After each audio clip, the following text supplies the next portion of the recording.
Hello viewers, finally আমরা চলে এসেছি উইন্ডি টেরেস হোটেল কক্সবাজার।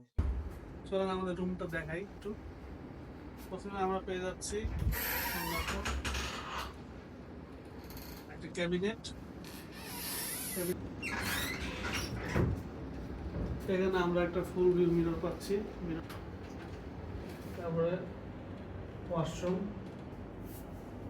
ওয়াশরুমের একটা জিনিস ভালো হচ্ছে, এটার ওয়েট স্পেস আলাদা আর বাইরের ইয়াটা আলাদা।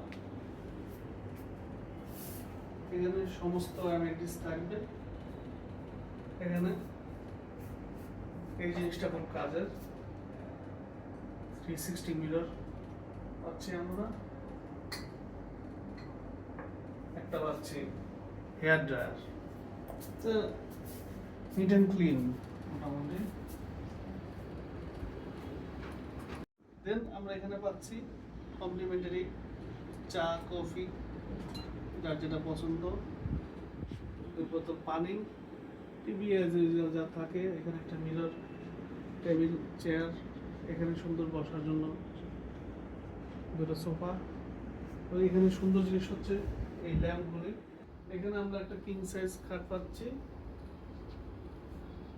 খাটটা ক্লোজলি আসো, খাটটা দেখা যাচ্ছে যে দুটো সিঙ্গেল খাটকে একসাথে করে কিং সাইজ বানানো হয়েছে, জানি না কেন। এখানে আমরা সুন্দর একটা পেন্টিং দেখতে পাচ্ছি। পেন্টিংটা ঘরের সৌন্দর্যটাকে অনেক এনহ্যান্স করছে। হ্যাঁ, জিনিসটা দেখতে ভালো লাগছে, মানাচ্ছে। আর কিছু আমরা প্রবলেম দেখতে পাচ্ছি উপরে লেখা যে একটু মেনটেনেন্সের অভাব মনে হচ্ছে। এর আগে আমরা এই হোটেলে থেকেছি, তো আগের এক্সপিরিয়েন্স আরও বেশি ভালো ছিল, কারণ তখন হোটেলটা আর একটু নতুন ছিল, সব ফার্নিচার টার্নিচার আরও বেশি টিপটপ ছিল। তো এখন স্বাভাবিকভাবে অনেক বছর ইউজ করার পরে জিনিসটা একটু ডাউন হয়ে গেছে। বাট আমার মনে হয় যে একটু মেনটেনেন্সটা ভালো করে করলে আর একটু বেটার হইতো।